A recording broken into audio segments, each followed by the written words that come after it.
ওকে, তো আজকের ক্লাসটা আমাদের দ্য হলো ম্যানের উপরে হবে। দ্য হলো ম্যান, দেখো এই টেক্সটটা, this is a modern poem, this is a modern poem.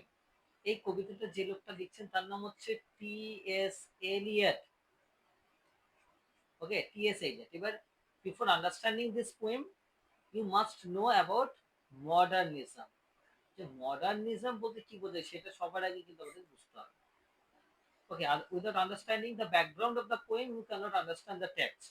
সেই কবিতার ব্যাকগ্রাউন্ডটাই হচ্ছে মডার্নিজম।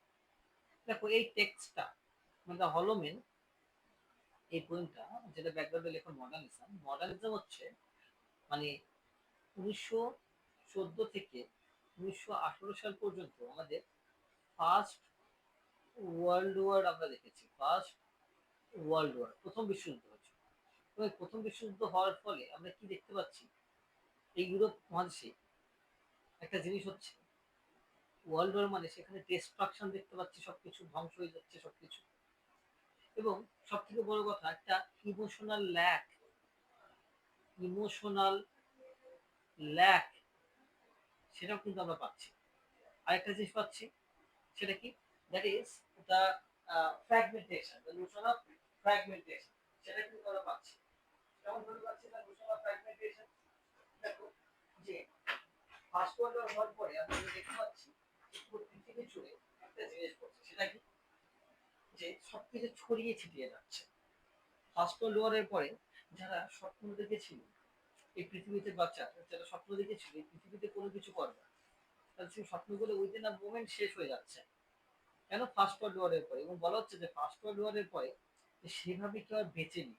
তো যারা বেঁচে রয়েছে তাহলে কেউ আর মানে বেশিরভাগ জনই প্যারালাইজড বা পঙ্গু হয়ে গেছে, কারণ ফার্স্ট ওয়ার্ল্ড ওয়ারের ফলে। তো এরকম একটা ডিস্ট্রাকটিভ জায়গায় দাঁড়িয়ে, যেখানে ডিস্ট্রাকশন, ইমোশন ল্যাক, তারপরে ফ্র্যাগমেন্টেশন, ওকে, এই সব কিছু কিন্তু আমরা দেখতে পাচ্ছি। এবং এই মডার্ন, সেই জায়গায় মডার্ন পোয়েটরা বা মডার্নিস্টরা কি করে, এরা তাদের লেখার মধ্যে এই থিমস গুলোকে নিয়ে আসে, যে জীবনের যেহেতু কোনো আশা নেই, তাহলে আমরা কি নিয়ে লিখবো? পেসিমিজম নিয়ে লিখবো। আমরা কি নিয়ে লিখবো? পেসিমিজম নিয়ে লিখবো।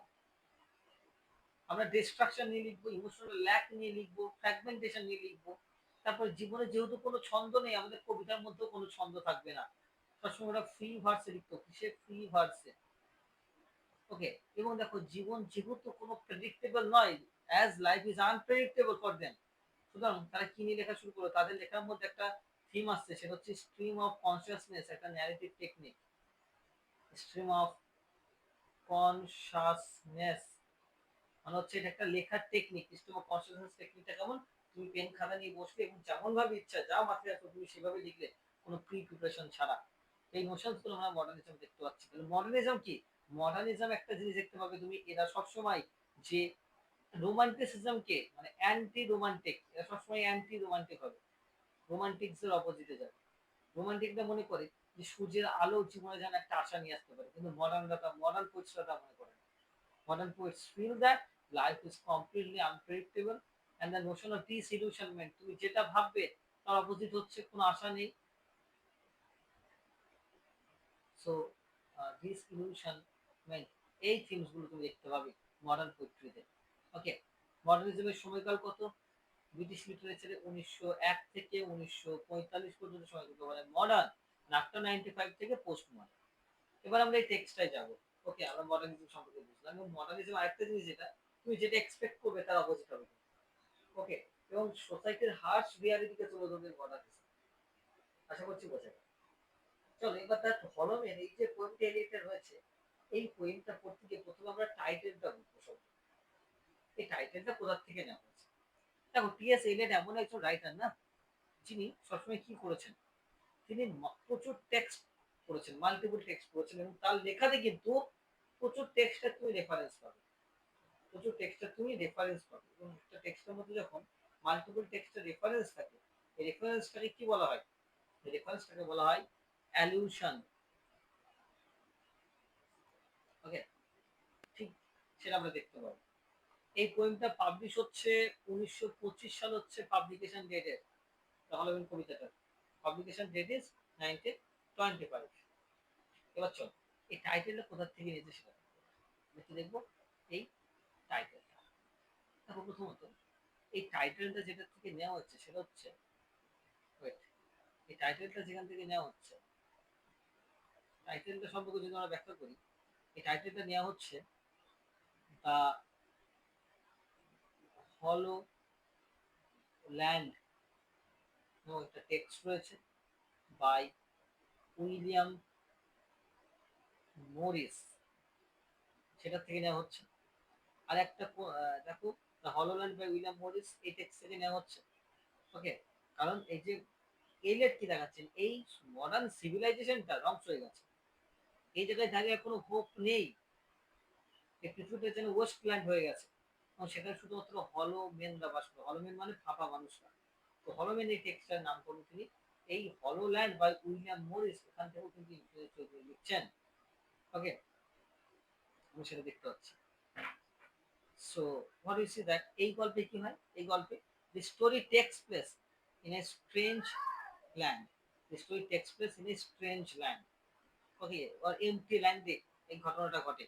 সুতরাং আমি কি দেখতে পাচ্ছি, এই যে hollowness of the emptiness of the land, সেটাকে রিপ্রেজেন্ট করার জন্য তিনি এই টেক্সটের দ্বারা ইনফ্লুয়েন্স হচ্ছেন। আর কোথা থেকে টাইটেলটা দিচ্ছেন, the broken man, the broken man by Rudyard Kipling. Okay, the broken man by Rudyard Kipling, এখান থেকেও কিন্তু তিনি ইনফ্লুয়েন্স হচ্ছেন। কিভাবে, দেখো এই Kipling's poem, okay, the broken man, broken man মানে কি, ব্রোকেন ম্যান মানে the people who are morally defeated, যারা মোরালি ধ্বংস হয়ে গেছে, ডিফিটেড হয়ে গেছে, তাদের কথা রেফার করছে। ওকে, সো এখানে ব্রোকেননেস কে বোঝাচ্ছে, ব্রোকেননেস অফ মডার্ন পিপল, সেটাকেই কিন্তু রিপ্রেজেন্ট করবেন। ওকে, সো এই পোয়েমটার মেন ঘটনাটা কি, যে কিছু মানুষ থাকবে যারা once upon a time who had the strength and dignity, but over time they have become defeated, morally damaged and socially broken. ওকে, সুতরাং এই যে তাদেরকে নিয়ে এই টেক্সটটা থেকে ইনফ্লুয়েন্স হচ্ছে। আর একটা কোথা থেকে ইনফ্লুয়েন্স হচ্ছেন, 3 নম্বর অ্যালুশনটা কি, প্রথমে টাইটেলটাই কত জায়গা থেকে ইনফ্লুয়েন্স হয়ে দিচ্ছে বুঝতে পারছো, সেটা হচ্ছে জুলিয়াস সিজার থেকে। জুলিয়াস সিজার, জুলিয়াস সিজারটা কি হয় দেখো, প্রথমত মনে রাখবে জুলিয়াস সিজার এই শেক্সপিয়ারের লেখাই text, Julius Caesar by Shakespeare. কি হচ্ছে জুলিয়াস সিজার, যে রোমান যেসব সেনেটার্স ছিল, ঠিক আছে, এরা একটা টাইমে কি প্ল্যান করে, যে এরা ভাবে যে Julius Caesar will become too powerful, এবং তারা মনে করে যে একটা টাইমে এই যে মানে he is the king, Julius Caesar হচ্ছে রোমান কিং, বাট এই যে অটোক্রেসি সিস্টেমটাকে সরিয়ে জুলিয়াস সিজারের যারা অপোজিট থাকে তারা মনে করে যে ডেমোক্রেসি নিয়ে আসবে, এবং ডেমোক্রেসি নিয়ে আসতে গেলে জুলিয়াস সিজারকে সরাতে হবে।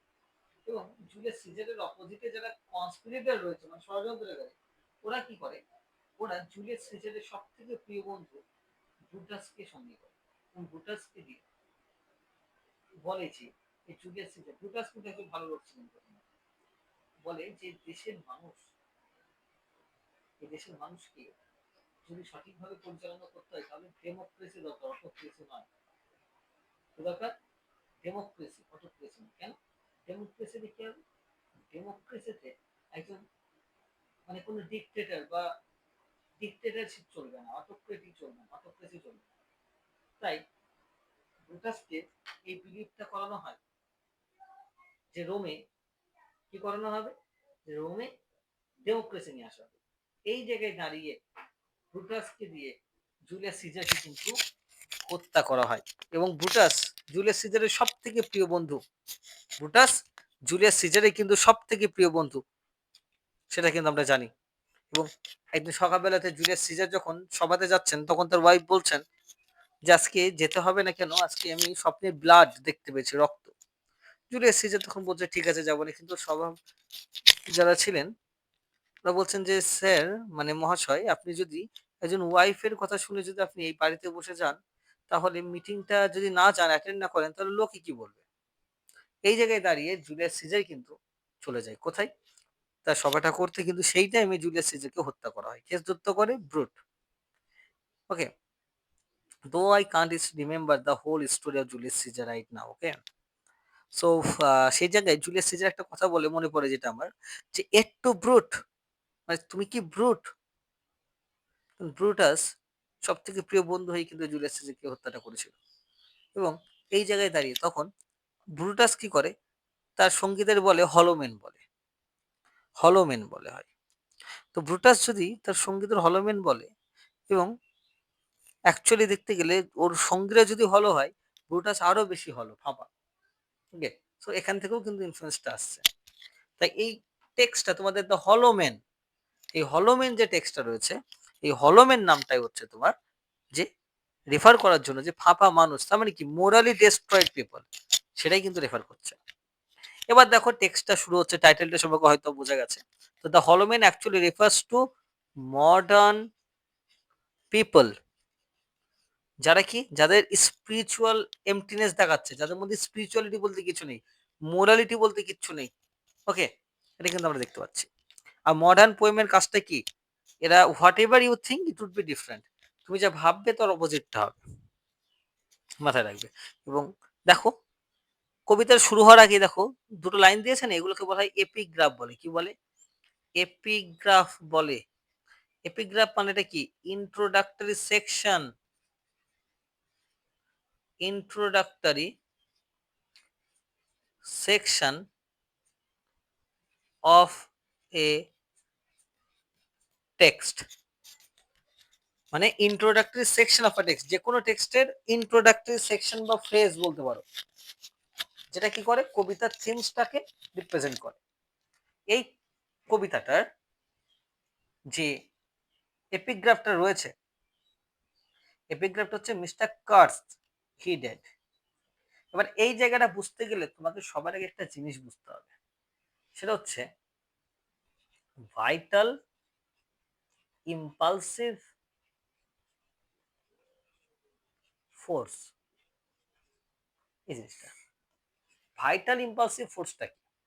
দেখো ভাইটাল ইম্পালসিভ ফোর্স হচ্ছে সেটা যেটা নিয়ে একটা মানুষ বেঁচে থাকে, মানে মানুষের ভিতরে যে এক্সাইটমেন্ট, যে রোম্যান্স, সেটা মানুষের ভিতরে যে ফোর্সটা রয়েছে না, এটাই হচ্ছে ভাইটাল ইম্পালসিভ ফোর্স। যে কিছু একটা করতে হবে, মনের ভিতরে এনার্জিটাই হচ্ছে ভাইটাল ইম্পালসিভ ফোর্স। অ্যানিমালসদের মধ্যে কি থাকে? ফিজিক্যাল ফোর্স থাকে। আর হিউম্যান বিংস এর মধ্যে ভাইটাল ইম্পালসিভ ফোর্স থাকে। এবার ভাইটাল ইম্পালসিভ ফোর্স বলতে কি বোঝায়? ভাইটাল ইম্পালসিভ ফোর্স হচ্ছে ধরো আমাদের নেতাজি সুভাষচন্দ্র বোস, তারপরে ক্ষুদিরাম, ভগৎ সিং, এদের মধ্যে কিন্তু এই ভাইটাল ইম্পালসিভ ফোর্সটা ছিল। এবার দেখো ভাইটাল ইম্পালসিভ ফোর্স হচ্ছে, vital impulsive force actually creates excitement, romance, Discovery, the Notion of adventure within a human being. একটা মানুষের মধ্যে যে একটা এক্সাইটমেন্ট তৈরি করছে না, মনের ভিতরে যে এনার্জিটা, ফোর্সটা, ওটাকেই বলে ভাইটাল ইম্পালসিভ ফোর্স, যেটার জন্য আমরা বেঁচে থাকি, যেটা নিয়ে আমরা বেঁচে থাকি। This force helps us to survive in the world. এই ফোর্সটাই তো আমাদের এই পৃথিবীতে বাঁচতে সাহায্য করে। ভাইটাল ইম্পালসিভ ফোর্স হচ্ছে সেই এনার্জিটা, এটাকে বুঝতে হবে, কারণ এপিগ্রাফ বুঝতে গেলে। এবার দেখো যেসব মানুষেরা, মানে মনে রাখবে যে একটা মানুষের মধ্যে ভাইটাল ইম্পালসিভ ফোর্স, বেঁচে থাকার যে ইচ্ছাটা না, একটা when the human beings are living in death, একটা মানুষ যখন লিভিং ইন ডেথ সিচুয়েশনে থাকে, যার মধ্যে কোনো ভাইটাল ইম্পালসিভ ফোর্স থাকে না, তাকেই বলে হলোম্যান। ওকে, মানে কি একটা মানুষ কখন হলো হয়, কখন ফাঁপা কখন হয়ে যায় জানো? একটা মানুষের মধ্যে যখন ভাইটাল ইম্পালসিভ ফোর্স থাকে না, যেসব মানুষগুলো হ্যাঁ বা না দুটোই বলতে পারে না, মাঝামাঝি ঝুলে থাকে, এই নেচারটাই হচ্ছে হলোম্যানের নেচার। এরা হ্যাঁ বলতে পারবে না, না বলতে পারবে না, ইন বিটুইন স্টেটে থাকবে, এটাকে বলে লিম্বো স্টেট, LIMBO, লিম্বো স্টেটে থাকবে। তাহলে কি, এরা হ্যাঁ বলতে পারছে না, না বলতে পারছে না, কোনো কিছু করছেও না, ছাড়ছেও না, সুতরাং এরা মাঝখানে ঝুলে রয়েছে। এদের এক্সিস্টেন্সটা কি? লিভিং ইন ডেথ, বেঁচে থেকে মরে যাওয়া। ওকে, বেঁচে থেকে মরে যাওয়া, এই জায়গায় কিন্তু এই সিচুয়েশনটা হচ্ছে হলোম্যানদের। ওকে, এবং যখনই ভাইটাল ইম্পালসিভ ফোর্স থাকে না, তখনই মানুষ কিন্তু ওই মিডিল পর্যায়ে ঝুলে থাকে, এবং তাদের বেঁচে থাকাটা হয়ে যায় মানে হলো, তারা তখন হলোম্যান হয়ে যায়, কারণ তারা লাইফে ডিসিশন নিতে পারে না। ওকে, ইনডিসিসিভ হয়ে যায়, INDECESSIV। বুঝতে পারলে ব্যাপারটা? তাহলে when the people don't have vital impulsive force, they become হলো, এটা কিন্তু মাথায় রাখতে হবে। এবার দেখো ফার্স্ট যে এপিগ্রাফটা আমাদের রয়েছে, ফার্স্ট এপিগ্রাফ হচ্ছে আমাদের মিস্টার কার্স, মিস্টার কার্স হি ডেড। এই এপিগ্রাফটা নেওয়া হচ্ছে একটা নভেলা থেকে। নভেলাটার নাম হচ্ছে, নভেলা মানে ছোট উপন্যাস, বলে নভেলা। এটা নিয়ে হচ্ছে Heart of Darkness by Conrad, Joseph কনরাডের লেখা একটা নভেলা থেকে এটা নেওয়া হচ্ছে, মিস্টার কার্স হি ডেড। দেখো প্রথমত বুঝতে হবে যে the first epigraph is taken from Conrad's Heart of Darkness. মনে রাখবে এই গল্পে কি হয়, এই গল্পে যেটা হয়, আমরা যেটা দেখতে পাই যে কনরাড কি করে, একটা গল্প, এই গল্পটাতে উনি মিস্টার কার্স বলে একজন চরিত্র রয়েছে, এবং সে লোকটা প্রথমে ইউরোপে একটা কোম্পানিতে উনি চাকরি করতেন, এবং তারপরে উনি আফ্রিকাতে যান এবং একটা মিশনে যান আফ্রিকাতে। কিন্তু আফ্রিকাতে গিয়ে দেখেন আফ্রিকান লোকগুলো সব আনসিভিলাইজড, তারা হাতির দাঁত সেখানে প্রচুর রয়েছে কিন্তু তারা সেটা ব্যবহার জানে না। মিস্টার কার্স কি করে, সেখানে গিয়ে মানে একজন কলোনাইজার হয়ে যায়, সেখানে গিয়ে সেখানকার মানুষদের সে শোষণ করতে থাকে। ওকে, এবং আমরা দেখি মিস্টার কার্স যে সেখানকার মানুষদের শোষণ করতে থাকে, কিন্তু তারপরে সে কোনোদিন ইউরোপে ফিরেও আসে না। কিন্তু মিস্টার কার্স প্রথমে একজন সোশ্যাল হিউম্যান বিং ছিলেন, একজন সোশ্যাল রিফর্মার ছিলেন, কিন্তু সে যখন সেখানে যান সে একজন ব্লাড থার্স্টি কলোনাইজার হয়ে যান। আফ্রিকানদের মারাত্মকভাবে অত্যাচার করতে থাকে, তাদের সমস্ত কাজ করিয়ে নেয় এবং হাতির দাঁতের ব্যবসা সে শুরু করে সেখানে, এবং খুব রিচ ম্যান হয়ে যায় সেখানে। এবার এই মিস্টার কার্সের খবর মানে এই ইতিহাসটা জানতে পারে মার্লো নামক একজন ক্যারেক্টার। মার্লো এই খবরটা শুনে মার্লো আফ্রিকার কঙ্গো রিভারে যায়, মার্লো কিন্তু আফ্রিকাতে যায় কার খোঁজে, মিস্টার কার্সের খোঁজে। কিন্তু তখন মাস্টার মার্লো এই মিস্টার কার্সের একজন সার্ভেন্টের সঙ্গে দেখা পায়। তখন মার্লোকে সেই সার্ভেন্টটা বলে মিস্টার কার্স হি ডেড, এই ফ্রেজটা বলে ওই সার্ভেন্টটা বলে, কাকে বলে, মার্লোকে বলে। এবার ব্যাপারটা যে এইটা নেওয়ার কারণ কি হলোম্যান কবিতাতে, মনে রাখবে মিস্টার কার্স সে একজন কি ছিল, কোনো সময় সোশ্যাল রিফর্মার বা কোনো সময় ব্লাড থার্স্টি কলোনাইজার, যাই হোক না কেন সে কিছু একটা করেছে জীবনে, ভালো কিছু হোক খারাপ কিছু হোক, ওকে, ভালো কিছু হোক খারাপ কিছু, কিছু একটা করেছে সে, সে কিন্তু মিডিল পর্যায়ে ঝুলে থাকেনি। সুতরাং মনে রাখবে, সেজন্য বলছি মিস্টার কার্স হি ডেড, মানে তার মতো মানুষ আজ মারা গেছে, মিস্টার কার্সের মতো মানুষ কিন্তু আজকে নেই, আজকে সবাই হলো হয়ে গেছে। এই প্রথম দেখো হার্ট অফ ডার্কনেস টেক্সটের একটা আলাদা বৈশিষ্ট্য হচ্ছে, আমরা যে কোনো টেক্সট দেখি না কেন, কলোনিয়াল টেক্সট দেখলে দেখবে যে কলোনাইজার তাকে কিন্তু নেগেটিভ পার্সপেক্টিভে দেখানো হচ্ছে, কিন্তু এই গল্পে কনরেডস এর পয়েন্ট অফ ভিউটাই হচ্ছে কলোনাইজারের পার্সপেক্টিভ থেকে। In this story, Mr. Kurz was a notable social reformer in Europe, but in Africa, his nature changed. The Africans did not know how to use ivory, but Mr. Kurz knew that. So he exploited the Africans. As the story continues, we see that Marley started his journey to find Kurz. Then he met with the servant of Kurz, who said to him, Mr. Kurz, he dead. এই নভেলে আমরা দেখতে পাচ্ছি Conrad wants to say that এই আফ্রিকানসরা responsible এই mister কার্সের ট্রান্সফরমেশনের জন্য। সে অত্যাচার করলো আর তোমরা অত্যাচারিত হলে কেন? তোমরাই তাকে সেই সিচুয়েশনটা দিয়েছো, তোমরাই তাকে ওই একজন ব্লাড থার্স্টি কলোনাইজার বানিয়েছো। ওকে, তোমাকে শাসন করে আমি তো পাওয়ার টেন যে করবোই, কিন্তু তুমি শোষিত হলে কেন, এই জায়গাটা মাথায় রাখতে হবে। এলেট এই যে এই ফ্রেজটা কেন নিচ্ছেন, mister Kurtz was an was not an inactive man, he was active in both life. Okay, he was an active social reformer in Europe, and in Africa he was a bloodthirsty colonizer. But দুটো লাইফে উনি active ছিলেন, কিছু একটা করছিলেন, জীবনে vital impulsive ফোর্সটা ছিল। কিন্তু Eliot wants to say that people who have vital impulsive force like Mr. Kurz are dead. আজকে মডার্ন ইউরোপিয়ান সোসাইটিতে মিস্টার কার্সের মতো মানুষ যাদের ভাইটাল ইম্পালসিভ ফোর্স রয়েছে তারা আজকে মারা গেছে। এটা হচ্ছে এই ফার্স্ট এপিগ্রাফের সিগনিফিক্যান্স। বোঝা গেল আশা করি? ওকে, বোঝা গেল আশা করছি। তাহলে এই টাইটেলটা আমি ইন ডিটেল বললাম, টাইটেলটার যে রেফারেন্স, টাইটেলগুলো কোথা থেকে নিয়েছে, তারপরে এবং এই যে ফার্স্ট এপিগ্রাফটাকে ইন ডিটেল বললাম। এবার আর একটা এপিগ্রাফ রয়েছে, পেনি ফর দ্য ওল্ড গাই, এই এপিগ্রাফটা আমি নেক্সট ক্লাসে বলবো। ওকে, হুম, ঠিক